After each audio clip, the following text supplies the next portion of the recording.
ఎన్ని రకాల ఒత్తిడులున్నా ఆరోగ్యాన్ని మాత్రం నిర్లక్ష్యం చేయవద్దని అర్బన్ ఎమ్మెల్యే ధన్పాల్ సూర్యనారాయణ గుప్తా పేర్కొన్నారు. నిజామాబాద్ జిల్లా కేంద్రంలోని కిషన్గంజ్లో ఆర్యవైశ్య పట్టణ సంఘం ఆధ్వర్యంలో ఏర్పాటు చేసిన ఉచిత ఆరోగ్య శిబిరానికి ముఖ్య అతిథిగా అర్బన్ ఎమ్మెల్యే ధన్పాల్ సూర్యనారాయణ గుప్తా హాజరయ్యారు. అంతకుముందు వాసవి కన్యక పరమేశ్వరి ఆలయంలో ప్రత్యేక పూజలను ఎమ్మెల్యే ధన్పాల్ నిర్వహించారు.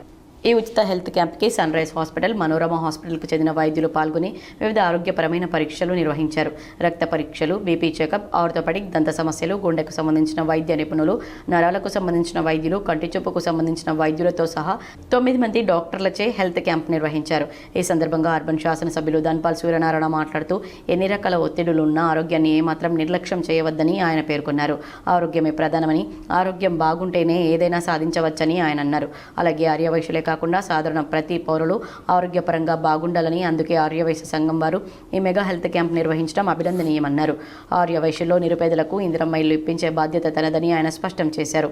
ఆర్యవైశ్యులు కూడా పేదవారు చాలా మంది ఉన్నారని, అర్హులైన వారందరికీ తన నియోజకవర్గ పరిధిలో ఇందిరమ్మ ఇండ్లు అందించే విధంగా కృషి చేస్తానని హామీ ఇచ్చారు. పట్టణంలో ఉన్న వైశ్య సోదరులకే కాకుండా ఇతర కులాలకు చెందిన పేద ప్రజలు ఈ హెల్త్ క్యాంప్ను సద్వినియోగం చేసుకోవడం తనకు సంతోషంగా ఉందని ఆయన తెలిపారు. అనంతరం అర్బన్ ఎమ్మెల్యే సూర్యనారాయణని ఆర్యవైశ్య సంఘం అధ్యక్ష కార్యదర్శులు, కార్యవర్గ సభ్యులు ఘనంగా సన్మానించారు. అలాగే ఈ మెగా హెల్త్ క్యాంప్లో పాల్గొన్న వైద్యులను ఎమ్మెల్యే శాలువాలతో ఘనంగా సన్మానించి సత్కరించారు. ఈ కార్యక్రమంలో మాజీ మున్సిపల్ చైర్పర్సన్ ముక్కా దేవేందర్ గుప్తా, ఆర్యవైశ్య సంఘం పట్టణ అధ్యక్షులు ధన్పాల్ శ్రీనివాస్ గుప్తా, ప్రధాన కార్యదర్శి లెందుల ప్రభాకర్ గుప్తా, గాలి నాగరాజు గుప్తా, లాభిశెట్టి శ్రీనివాస్ గుప్తా తదితరులు పాల్గొన్నారు.